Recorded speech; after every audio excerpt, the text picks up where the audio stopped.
হজ ফ্লাইটের চতুর্থ দিন আজ এবার যাত্রী সংখ্যা ৮৫,০০০-এর বেশি, যা গতবারের থেকে কিছুটা কম।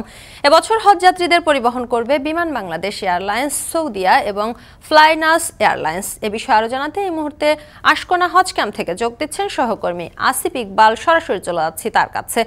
আসিফ, যেসব যাত্রীদের ভিসা জটিলতা ছিল তার সমাধান হয়েছে কিনা বিস্তারিত জানাবেন। শম্পা, যেমনটি বলছিলেন, বাংলাদেশ থেকে কিন্তু এবার প্রায় ৮৫,০০০-এরও বেশি কিছু যাত্রী সৌদির উদ্দেশ্যে আল্লাহর ঘরে হজ করতে যাচ্ছেন। সেই ৮৫,০০০ যাত্রীর মধ্যে কিন্তু গত রাত ১২টা পর্যন্ত আসলে ভিসার মেয়াদ ছিল, মানে ভিসা নেওয়ার মেয়াদ ছিল, কিন্তু সেই পর্যন্ত ভিসা নিতে পেরেছেন ৫৯,০০০-এর একটু বেশি যাত্রীরা ভিসা পেয়েছেন আসলে। এবং এই পর্যন্ত প্রায় ১৬,০০০-এরও বেশি হজযাত্রী কিন্তু এখনও তাদের ভিসাটি পাননি। এখানে যারা হজ সংশ্লিষ্ট আছেন তারা যা জানিয়েছেন যে যারা সৌদি আরবে যেই হজ এজেন্সিগুলো আছে, সৌদি আরবে তারা এখন আসলে বাড়ি ভাড়াই করতে পারেনি।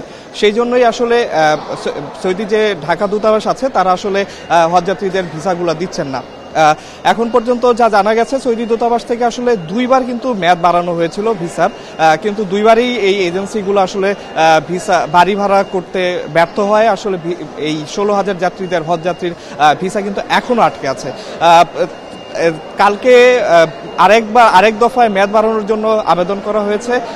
এখন দেখা যাক সেই মেয়াদটি বাড়ে কিনা। তো সংশ্লিষ্টদের সাথে কথা বলে যা জানা গেছে যে হয়তো মেয়াদটি বাড়বে এবং শেষ পর্যন্ত হয়তো ১৬,০০০ যাত্রী হয়তো যেতে পারবেন, কিন্তু সেই একটা অনিশ্চয়তা যেটা আছে সেটা কিন্তু এখনো রয়ে গেছে।